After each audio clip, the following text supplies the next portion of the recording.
Olá, o TH Entrevista dessa semana conversa com o médico, pesquisador e autor Aloysio Sérgio Barroso, que lançou no último dia 7 de junho o livro Uma Economia Política da Grande Crise Capitalista, esse livro aqui, e ele vai contar para a gente como foi o processo de produção. Aloysio, obrigado por nos receber. A obra é o resultado de uma grande pesquisa, né? Uma pesquisa empírica. Olá, Lucas. Olá a todos. É verdade, Lucas.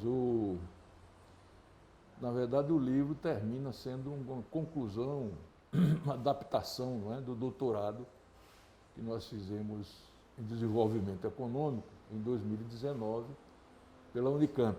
Né?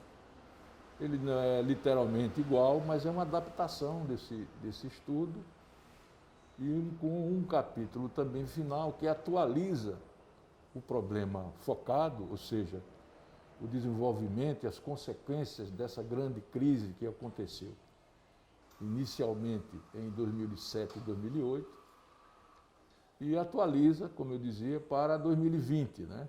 Ainda procurando fazer um breve apanhado do impacto dessa pandemia, da tragédia do Covid-19 e suas implicações mais no plano internacional, né? Na verdade, é um certo resumo que a gente procura fazer do ano de 2020, as repercussões econômicas da pandemia mundial da Covid-19. E, na verdade, quer dizer, ele procura, Lucas, fazer com que o exame das consequências dessa crise, de que maneira as consequências dessa crise impactam não só nos países periféricos, países subdesenvolvidos, países mais atrasados, mas também e principalmente o impacto nos países desenvolvidos, né, onde a crise se originou. E é um debate muito intenso ainda entre pesquisadores e economistas se ela de fato terminou, né? A nossa opinião é que ela não terminou, nós estamos vivendo desdobramentos dessa grande crise, uma longa crise. Por isso a gente examina 2007 e 2017, são 10 anos que a gente procura fazer digamos assim, um apanhado mais detalhado das implicações dessa crise. E uma das conclusões que a gente tira é que as desigualdades sociais, as diferenças sociais, a brutal concentração de renda, um baixo crescimento econômico dos países avançados, desde então dessa crise, mas não só dos países avançados, ditos avançados, os países capitalistas, Estados Unidos, da União Europeia, o Japão, mas também nos países da América Latina, esse impacto foi um impacto devastador. Devastador em que sentido? Na medida em que as desigualdades sociais, regionais e nacionais aumentam, é evidente que o crescimento econômico sofre também, por sua vez, um impacto no sentido contrário, né? Porque o consumo diminui, etc, etc, etc. Mas acompanha, como a gente sabe, essa crise, esses processos, o desemprego. Então, as desigualdades se ampliaram, o desemprego cresceu, mas de uma maneira que quantitativamente nunca se verificou. Quer dizer, os dados da OIT mostraram antes da pandemia que cerca de 250 milhões de trabalhadores, 250 milhões de trabalhadores foram desempregados nesse processo da crise.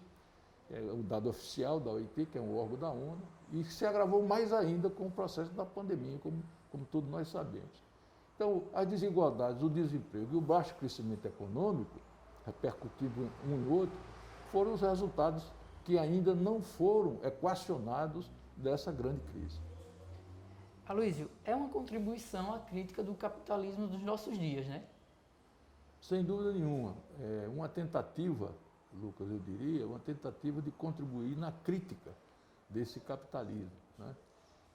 Pelas razões que nós comentamos, o que a gente percebe é que já nesses últimos 40 anos, mais ou menos, por que 40 anos? Porque é mais ou menos a periodização que se faz da ascensão do chamado neoliberalismo.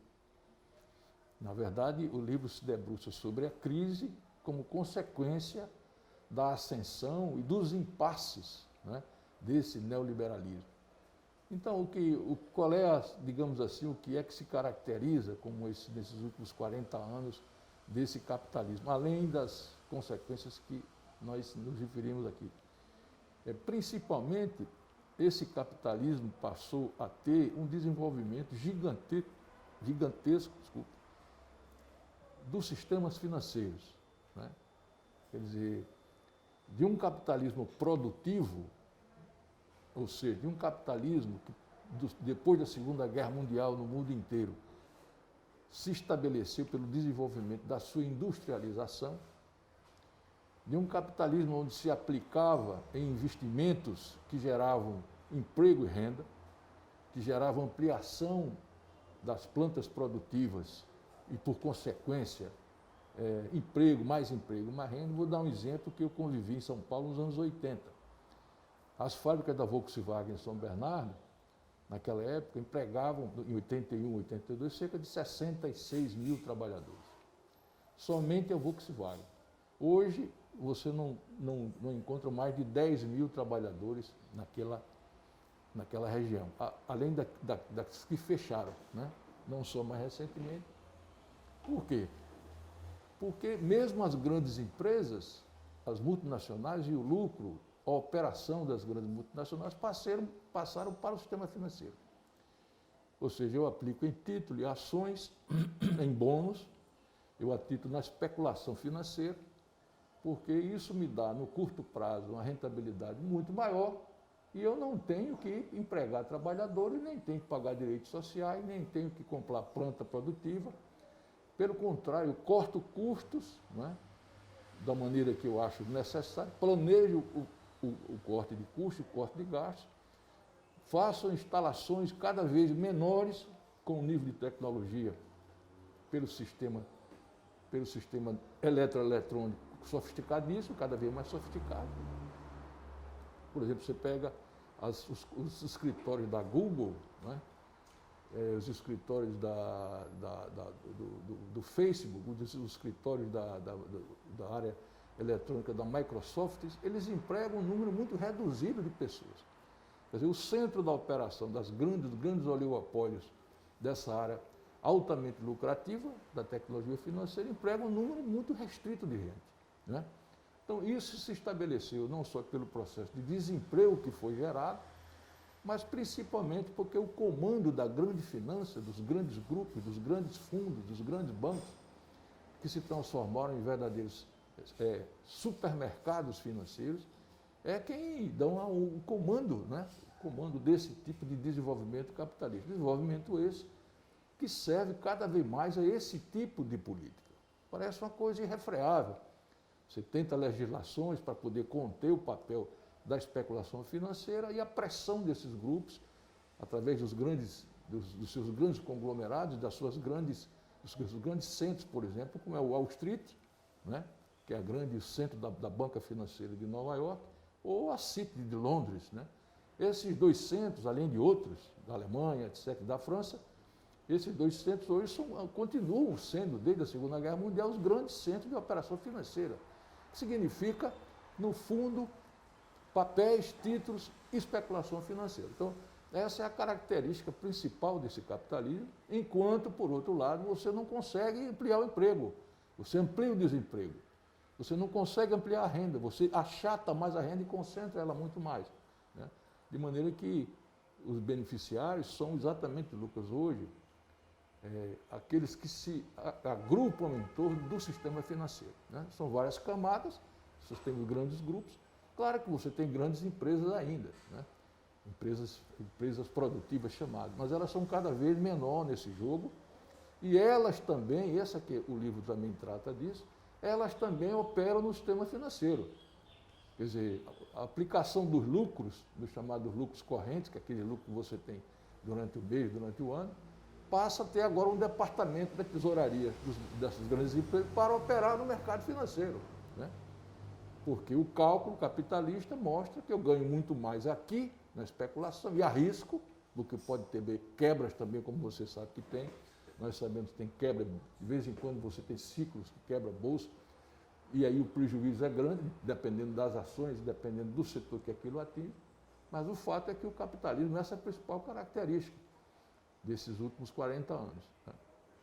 Aloysio, existe alguma maneira mais radical de uma transformação do capitalismo em termos sociais, políticos e econômicos? Eu acho que essa é uma busca, viu, Lucas, que se faz há muitas décadas. Né? As transformações, grandes transformações, como nós tivemos, vamos dar um exemplo aqui de uma coisa que se fala muito hoje, que é a China. Né?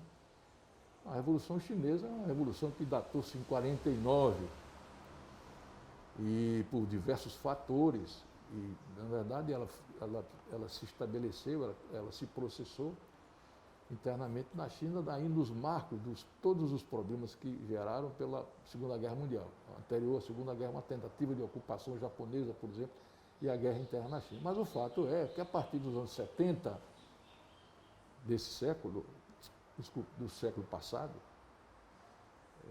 os chineses entraram numa estratégia, né, que é uma estratégia de desenvolvimento, abertura, que eles chamam, né, reformas e abertura, de maneira a combinar o papel do Estado, principalmente, como sendo condutor da economia e das diretrizes de investimento, etc., dos principais setores, com o mercado. Né? É uma experiência, por exemplo, muito diferente da União Soviética, né? Que teve aquela primeira revolução, em 17, etc., uma revolução anticapitalista, etc., que terminou entrando numa crise nos anos 70 e houve um processo de desintegração, né, no final da passagem no final dos anos 80 para 91. Agora a experiência é outra, não é? Porque tem o chamado capitalismo de Estado com o Putin, etc., mas não é aquela experiência anterior. Mas eu estava dizendo sobre a China. Quer dizer, na prática, a China hoje representa um certo símbolo de que, com o desenvolvimento que é indiscutível que eles alcançaram em todas as áreas, né, é indiscutível que eles hoje representam A China tem 1 bilhão e 400 milhões de habitantes, é uma coisa assim que a gente não consegue mensurar. Né? Como você faz para poder alimentar um país dessas pessoas? Como você faz para empregar essas pessoas? Nós temos 210 milhões de habitantes no Brasil, sabendo o que é isso, quer dizer, nós somos a metade da cifra que eles têm lá, né? Basicamente a metade da cifra que eles têm lá, dos 400 milhões de pessoas que eles têm lá. Então, quer dizer, por que foi possível essas conquistas chinesas que hoje, inclusive, geram uma tensão muito grande, né? A posição americana, vocês acompanham na imprensa, é uma posição não só do governo passado, do governo Trump, como do governo Biden agora, anti-chinesa, né? Anti-chinesa. Porque tal o desenvolvimento chinês, tal o avanço, o crescimento chinês, que evidentemente gera uma disputa no terreno geopolítico mundial com o próprio papel dos Estados Unidos, que vem decaindo, segundo vários estudos, e também no livro, nós entramos nesse debate. Né? Nós fazemos uma menção a esse debate da ascensão chinesa versus o declínio americano. Né? Mas então, como eu dizia, Lucas, quer dizer, por que foi possível isso? Na base das grandes transformações chinesas, que não foram pequenas, e tiveram muitos percursos, né? Muitos zigue-zague, não foi uma coisa... Os chineses procuraram caminhos durante esse tempo todo, sem perder a perspectiva do socialismo, que eles se declaram socialistas, e não abrem mão dessa opinião, né? Ou seja, como uma sociedade anticapitalista ou pós-capitalista, como se queira dizer, por causa da revolução que eles fizeram em 49. Não é? Porque as implicações de um processo daquela dimensão gigantesco, né, as implicações da mudança do poder político. Então, se você tinha um poder político que servia às grandes estruturas latifundiárias da China, o grande sistema feudal chinês, você passou a ter um governo a serviço do lado do povo, do lado dos trabalhadores, do lado dos camponeses, do lado... Né? Então, como foi que se sustentou durante esse tempo todo? Esse também é um outro mérito muito grande da transformação chinesa. De maneira, Lucas, que não é para ter exemplo para copiar. Cada país tem o seu caminho de luta. Né? Mas não há a menor dúvida que desde que existe uma interpretação profundamente crítica do capitalismo que foi feita por Marx e Engels, no final do século XIX, o socialismo aparece como uma perspectiva contrária ao capitalismo. Passou por muitas marchas e contramarchas, sofre derrotas e sofre vitórias, mas efetivamente é a alternativa que se apresenta num projeto que seja um projeto a serviço, né? Profundamente a serviço ligado ao povo e não ligado aos interesses exatamente desses grupos, né? Que são a origem das classes dominantes do capitalismo. Cuba, por exemplo, né? Cuba é uma experiência aqui importantíssima na América Latina, um país que está a 140 quilômetros praticamente de Miami, ali daquele litoral americano ali, né?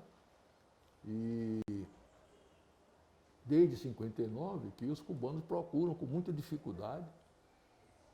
Eu conheço a Havana, estive lá 5 vezes para participar de várias atividades, e é um sacrifício muito grande porque os americanos impuseram um bloqueio a Cuba desde 61, de maneira que eles, na medida em que os americanos ainda têm o controle dos grandes organismos multilaterais, Fundo Monetário Internacional, Banco Mundial, tem a moeda que é o dólar, então a moeda que se opera nas principais bolsas é tudo em dólar, não é?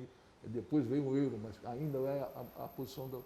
Então, eles estabeleceram um cerco comercial, diplomático e econômico violentíssimo em relação a Cuba, né?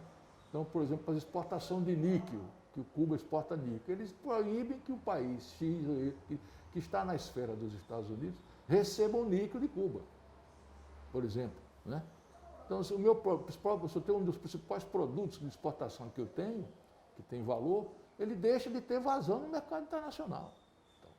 Então, o Cuba tem um apoio de alguns países europeus para o serviço, a área de serviço, turismo em especial, né? Então, é um país cercado por causa da posição americana. Os americanos nunca admitiram a derrota acachapante, a derrota avassaladora que eles tiveram perto dele, né? Como eles achavam que aquilo era um quintal. Então, com muita dificuldade, por causa desse ser, Cuba procura um caminho que é um procura de independência do seu país. Com uma série de dificuldades, uma série de problemas, né? Cuba não conseguiu sair ainda para um patamar de desenvolvimento geral, no sentido social mais amplo, mas tem grandes conquistas na área da educação, na área da saúde, e procura manter a sociedade coesa, a sociedade sem pobreza e sem miséria, né? Quer dizer, as pessoas têm uma vida modesta, mas procure-se um caminho que não seja um caminho exatamente das grandes desigualdades, porque o caminho das grandes desigualdades, ele termina levando a esse processo de exclusão, né, da grande parte do povo e de cada vez mais um processo de concentração de renda, concentração de riqueza, correspondente exatamente a esse bloqueio que se faz das camadas populares terem acesso à educação, à saúde. Cuba mantém uma perspectiva muito digna, eu acho, na minha opinião, né, apesar das grandes dificuldades. Então, esse caminho que eu estou comentando com você aqui, muito brevemente, Lucas, é o seguinte, são tentativas, né? Tentativas que se faz para responder a sua pergunta, as tentativas que se fazem para responder a essa questão. Existe uma alternativa a esse sistema? Se luta por esse sistema, vale a pena lutar por esse sistema? Esse é um debate que percorre a humanidade desde que o capitalismo surgiu. Porque desde que o capitalismo surgiu, na Inglaterra, lá para a banda de 1700, ele mostrou que ele por exemplo, quando naquela época que ele surge, ele recrutava crianças e mulheres para trabalhar na máquina têxtil de 8 da noite a 10 da noite, de 8 da manhã a 10 da noite, jornada de trabalho de 14, 16 horas. Aliás, tem registro sobre isso, filme, né, história sobre isso, tudo isso. Um grau de exploração brutal, porque na emergência dele, para poder desenvolver e concorrer com as outras empresas, ou seja, ele já nasce com esse problema, assim como a escravidão, né? Que era um problema, ainda era uma situação pior, porque era mais atrasada e as pessoas eram propriedade dos donos de escravos, né? Então é isso, quer dizer, se busca sempre, a humanidade procura caminhos que sejam caminhos de avanço, de progresso, né? Mas sempre esbarra nos interesses das classes dominantes. É igual a relação entre o sindicato e o sindicato dos jornalistas e os donos de jornais. é parecido com isso. Quer dizer, os donos dos jornais, em geral, né? Não tem outro, tem alternativa, cooperativa, o jornal está tratando do lucro dele, então ele não quer. Ele faz tudo para não melhorar o salário do trabalhador. Não é só o jornal, mas eu estou falando em termos gerais. Então, essa disputa é uma disputa que é muito antiga, né? E ela persiste, né? Mas qual é a relação que tem com hoje, por exemplo, você está perguntando? É que essa situação do capitalismo se agravou muito. As consequências negativas, né? As consequências nefastas desse tipo de capitalismo são visíveis, né? Nesse sentido do... E com a crise, né? Esse que é o problema, com a crise agravou ainda mais. Então, muitos autores, pesquisadores perguntam como é que vai se equacionar isso agora, né? Chegando a esse tipo de concentração de renda, de desemprego e desigualdade. Então, a abordagem do livro é um debate que tem que ser feito por toda a sociedade, né? Não existe um grupo específico para debater esse assunto, é um debate que tem que ser geral. Sem dúvida, Lucas, é isso que nós estamos fazendo aqui, porque o aprofundamento dessa discussão ele não entra muito nos meios de comunicação, né? Ele não entra. Não entra porque não interessa. Você vê o controle midiático que tem hoje desses debates, dessa coisa, é muito, muito rígido, né? Os grandes jornais é a mesma coisa. Você chama um colunista para escrever num grande jornal, mas ele passa por uma censura, um veto. Tem um sujeito que lá diz, isso aqui não pode, isso aqui não pode, isso aqui não pode, educadamente, mas diz, não tem como. Quando nós convidamos você sabia que é assim. Então, às vezes o cara obriga o cara a mudar os termos que ele está escrevendo. Existe uma linha editorial para isso, né? E controle, né? Então, esse debate, entendeu? A grande questão sempre foi essa, porque a discussão sobre os rumos de uma sociedade alternativa, ela precisa sempre ganhar grandes massas, né? Ela precisa ampliar a consciência dos trabalhadores e do povo sobre isso. Essa é uma grande guerra.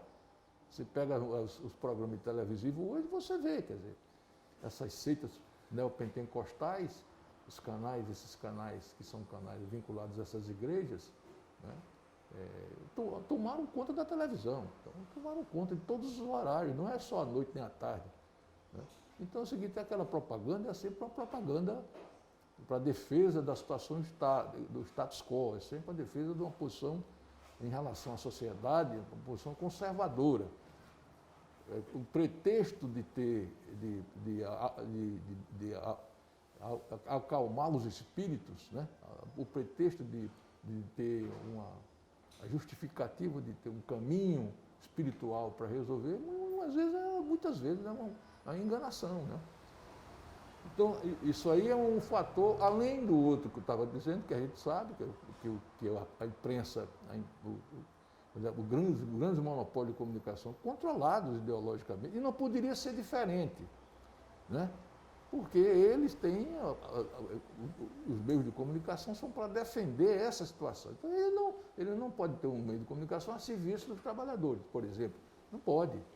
Ele não pode. Para ele, se ele quer ser empresário, então ele desiste daquilo ali, porque o empresário que passa para o outro lado, são raros os casos no mundo inteiro, existem, aqueles que têm grande sensibilidade social, mas ele não tem interesse nisso. Ele diz, não, isso aqui é minha propriedade privada, sou eu ganhei por herança porque trabalhei para ter isso aqui, lucrei, etc., investi nisso aqui, então quem manda aqui sou eu. Então, o meio de comunicação tem essa lógica sofisticada, que aparentemente tem posição democrática, mesmo essa dos canais fechados. Você vê o controle que eles fazem do debate, né? Então, quando o debate é feito com a pessoa de esquerda, o debate é sempre limitado, porque, né, o escopo do debate, porque senão ele não chama mais você. Se você chegar ali, ele não chama você, porque ele não quer que esse tipo de discussão. Então, esse não é de agora, é desde que as injustiças sociais se apresentam, verbalizar a discussão sobre isso, dizer que existe sim alternativas, dizer, por exemplo, hoje, que o Estado não é isso que esculhamba, veja agora o governo querendo privatizar a Eletrobras. Mas se privatizar a Eletrobras, que já foi aprovado uma parte do Congresso, as tarifas já estão desse jeito, ninguém suporta pagar energia em canto nenhum. Quem consegue pagar energia, porque tem gente que não tem como pagar energia, né? Como é que você se privatizar? É evidente que as tarifas vão subir, porque elas vão passar, a empresa vai passar a ser a serviço dos empresários, e não a serviço do Estado. Mas a energia é uma coisa estratégica, tem que o Estado tomar conta. Então, essa discussão é uma farsa. Né? Ontem mesmo, o presidente da República atual, que dispensa qualificação, ontem disse isso, que se não privatizar a Eletrobras, vai ser o caos. Você vai ter apagão. Falou isso claramente. O governo dele, responsabilidade do governo dele. O que ele está fazendo? Além de ser uma mentira escandalosa, ele está dizendo o seguinte: nós somos a serviço dos empresários. Aqui tem que passar para os empresários, isso aqui, tem que acabar com esse negócio de Estado. Como fizeram, né? Já durante um certo tempo no Brasil, desde a época do Fernando Henrique, vem fazendo. Mudanças de governo um ou outro, tal, mas a tendência de privatização parou um período, né? Foi estancado um período. Então, esse debate sobre o Estado na economia, o Estado é fundamental na economia. As pessoas não têm, Lucas, a menor ideia. Aí a gente faz uma referência sobre isso. A Apple, que é uma grande empresa de tecnologia, um dos maiores trustes que existe hoje no mundo, não é? A Apple foi financiada pelo Estado americano. A Apple não tem nada a ver com o seu Steve Jobs ou coisa que o vai. Steve Jobs é um inventor do lado dos programas. Mas quem financiou foi o Estado americano, isso é fato. Então a Apple hoje, que é uma das principais trustes, alcançou recentemente cerca de $1 trilhão no seu controle acionário, uma coisa exorbitante, junto com a Amazon, né, e a Google, que são as grandes hoje. A Apple foi financiada. O grosso do financiamento para a Apple foi feito pelo Estado americano. Investimento do Estado americano. Claro que cobrando, etc., como todo Estado cobra, mas ela foi, sem o Estado, é isso que disse, não teria a Apple. Quer dizer, as pessoas não sabem, ter a menor ideia disso. Pensa que a Apple é um negócio do Steve Jobs, que ele inventou lá, criou, fez isso. Né? Então a propaganda faz isso e esse debate não aparece. Tem livros escritos sobre isso, alguns poucos, mas tem, que a gente cita aí, dando esse exemplo. Mas esse tipo de discussão não, absolutamente não interessa. Não interessa dizer que o Estado americano, por exemplo, pega o Pentágono mesmo, que é o braço militar estratégico dos Estados Unidos, a serviço, todo mundo sabe, dos grandes empresários da maquinaria de guerra, né? Da indústria de guerra, dos empresários da indústria de guerra. O Pentágono é financiado pelo Estado americano. Então é isso, entendeu, Lucas? Esse tipo de discussão ele é escondido, com defeito de uma maneira muito microscópica, se dilui naquela discussão toda daqueles programas de televisão. As mensagens hoje da televisão, as mensagens ideológicas, muito ligadas a grandes programas da violência, entendeu? Programas que visem exatamente fazer a alienação das pessoas, a maioria deles, que as pessoas ficam dispersas procurando, tem que sobreviver, não está prestando atenção se aquilo ali poderia ser diferente ou não.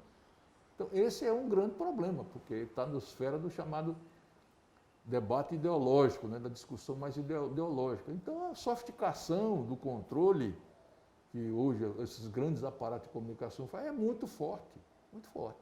E esse é um dos motivos para desinformar. Né? Aloysio, queria agradecer a sua participação no TH Entrevista. Mais uma vez, obrigado por nos receber e trazer esse debate sobre o capitalismo dos nossos dias, que já vem prolongado há muito tempo, né, na verdade. Queria agradecer mesmo por nos receber e trazer essa reflexão ao público do Portal Tribuna. Eu é que agradeço a você, Lucas, e aos seus telespectadores, e ao mesmo tempo dizer o seguinte,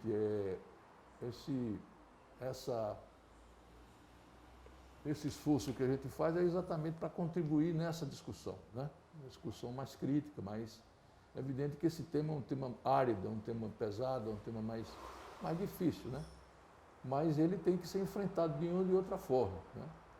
E por isso que a gente tenta fazer essa contribuição. Então, eu aproveito para dizer que você tinha comentado também no início do livro. Ele está disponível no www.anitagaribaldi.com.br www.anitagaribaldi, com I, anitagaribaldi, tudo junto, .com.br. E lá você pode acessar e ver, adquirir o livro, fazer a compra do livro.